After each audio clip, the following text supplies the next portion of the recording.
Okay, try this out here. I'm gonna start off with something somewhat basic here that gets used a decent amount, I would say, and that is just a regular old flange with however many bolt holes in it. Anytime you go to do any kind of circle, you got to go off the radius, which is just half the diameter of your full circle there. So we'll just make up a random one. Let's say it's we'll do a 16-inch circle. And anytime you change this, click on one of these numbers because it'll make it the right size. So we're just gonna throw this out there and come back, and I'll do another one. Click here and just shrink it down, and now all these are snap tools. It just snaps you to a certain location. Like, for instance, this is going to be a center snap. So when I get close enough, boom, right there, dead center. It's real easy. You ain't got to try to find it, or pull some measurements, whatever. It just goes right to it. Okay. Circle. There's a donut. It's easy enough. Now, your flange. So we're going to make another circle. Now this circle is going to be, we'll set it here at 6. This is the circle right here that is going to be your bolt pattern. Let me snap this. Snap it to the center again. Okay. So this is outside your flange. This is the inside. This is going to be a bolt pattern. It's going to get deleted. So now we're going to go here and get rid of your snap. Let's say we're doing some, let's just say we're doing some 3/4 inch holes. So half of 3/4 is 0.375. Click here. Now we're going to choose another snap here, and that's this one. It's just going to follow a line. It just snaps to it. It keeps you on it. That way we know we're centered when we do this on this line. So we're just going to plot that anywhere. Don't really matter. Go ahead and back out here. Turn your snap off. Now, here's what we're going to do. Highlight this, your bolt hole. Select this multiple option here, this multiple tool. Go down at the bottom here. Okay, nothing's happened yet. This is going to take all the way around.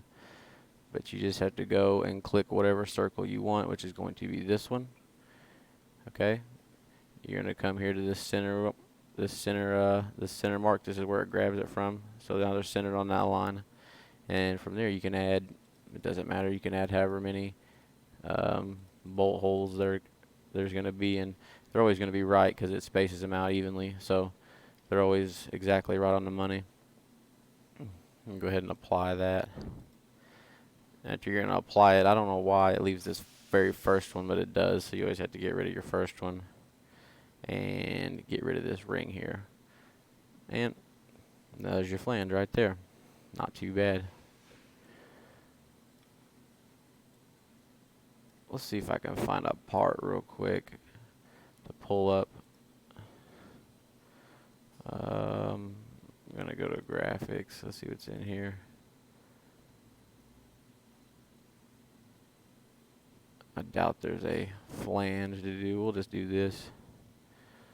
This is bringing in an actual picture that somebody has brought in of something, and there's a few ways to do it.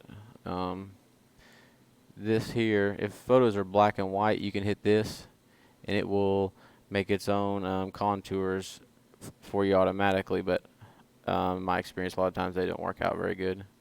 So for this, here's what I would do. I would hit my circle, and you can pull a circle. It's hard to find the middle here. You can pull a circle out to it and see about how big it is. You can just do it like that, and let's see. You can zoom in, get it close to whatever you're going to be doing. No, it's not too bad right there. It's around all my edges pretty good. So you're going to do that. Get that pretty close. I think for these, what I would do is probably go and get me a sized circle here. Like we'll take this up to about 1, see what it looks like. Man, we're gonna go 2.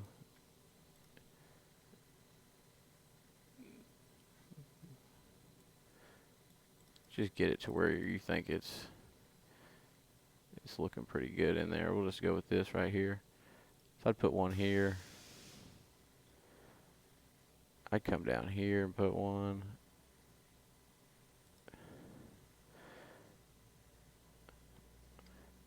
Kind of lagging here. It's a screen recorder, so it's lagging. Put one here. And when you're doing this, you could normally go and it won't be lagging. You can zoom in way far and get it really close if you want, but that's how I'd start these off right here. Okay. Now for this connection here,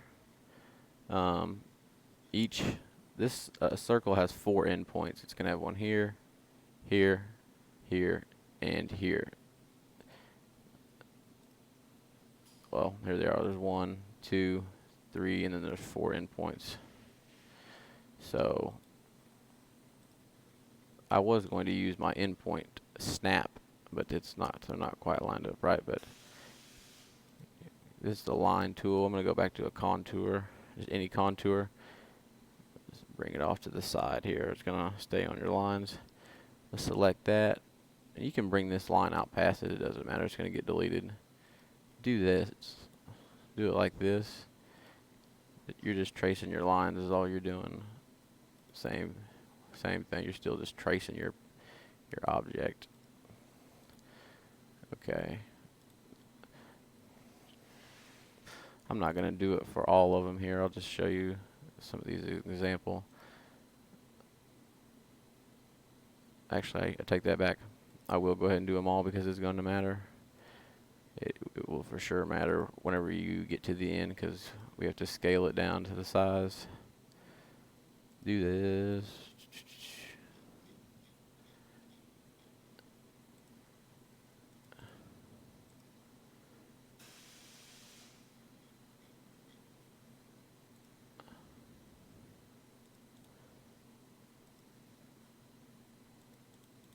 Okay. There we go. Now, that's what we got right now. So, obviously, we need to get rid of this stuff to make this all one. Anything that has an arrow here, any tool that's got an arrow, you can hold down, left click it, hold it down. It's got more options. There's videos on them. You want to trim your contours with this tool, and it's going to highlight it, highlight it, highlight it, highlight it. Just go ahead and get rid of all that. That, this. Okay. Now, for this particular object, I don't know what the measurement is. I mean, and like if it was sitting here in front of me, this piece was sitting in front of me. But what I would do is take.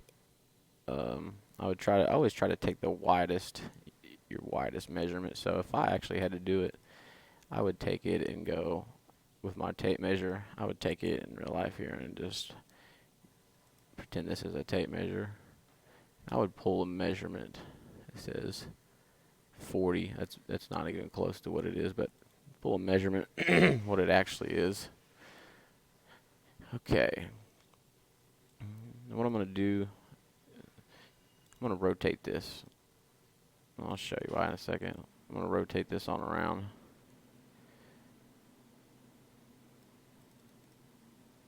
I rotate it around because whenever it scales it, it does this way. I'll do X, and then it's going to do Y. So you want your widest point going either Y or X way. Now let's say this part right here, when I pulled my tape measure from here to here, let's say it was 10 inches. So I got this all traced out. Right now this part is like 40 inches. It's huge. What you're going to do is just go to scale it, proportional, and we're said that this is 10 across here on my X axis. So go to your X, hit 10, come click down here, and apply that, and you're going to be right there on the money. This is all the same thing. It's just scaled down to a smaller version, and stuff comes out very accurate doing it like this. And just while we're at it, anytime this stuff is in purple, it's because we've cut these lines out. You just have to right click, merge selection, go up to about 30 there. That's not going to work either. It's not connected is what it's saying. See, it'll have connection points that are a little off. You'll get used to finding them. For this, I'm just going to go and bring my endpoint tool and snap it to an endpoint just to do it quick. But you'll learn how to not do these so much. The snaps will help you a lot as you're going along. If you use your snaps right, you won't end up with stuff like this. It'll be close enough to go ahead and merge it. Let's see what else we got. I'll try it one more time. Merge. That ain't work either. Here it is. This is our spot. Now we're blue. This is a joining contours tool, I believe. Yep, join contours. But anytime stuff's in purple and you want the final product of it, you always got to get it in blue or red, because then it's a full piece. But yeah, if this part right here is, like we said, in real life, if this was 10 inches, you measure across here, when you get done, this part will be very, very accurate.